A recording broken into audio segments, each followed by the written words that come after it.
Another great new mode in the PP3PF is resistance measurement. Let me show you how to use resistance mode for the ultimate ground test on the PP3PF. Let's do it. So in PowerFlow mode, we have a tolerance about less than 700 ohms. You're going to get the tone and the light to indicate a good ground. So we're on a ground here. We got the tone and the light. Same with here and all around. Now, what if you want that tighter tolerance to know exactly how much resistance is on that circuit? We'll go ahead and we'll hold it to get into resistance mode. Now in resistance mode, we have a tighter tolerance. Under 30 ohms is where you're going to get that light and tone.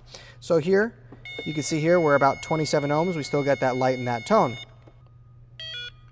As you can see here on this connector, we have a good ground. It's lighting the tone, it's letting us know this is a good ground. But let's go ahead and do it in resistance mode. Now in resistance mode, we don't get that tone or light, indicating that we are above that 30 ohm threshold. So this is that tighter tolerance measurement. So now you can use PowerFlow as your final test to confirm that the circuit is good. So let's go to a ground, give it that PowerFlow, and you can see there's a good amount of voltage drop there because we have some resistance on that circuit.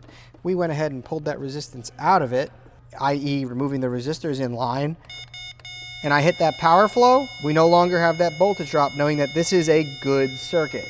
So if we add that resistance again, you'll see now we have a voltage drop, and this isn't truly a good ground. So that is your full ultimate test. You have your 3 layers of diagnostic all within this tool, adding the resistance measurement for exact measurement and PowerFlow to confirm the integrity of everything, as I call spell check. So guys, thanks again for watching. This is PP3 PowerFlow, adding the full 360 degrees of diagnosis to your everyday workflow. Thanks guys for watching.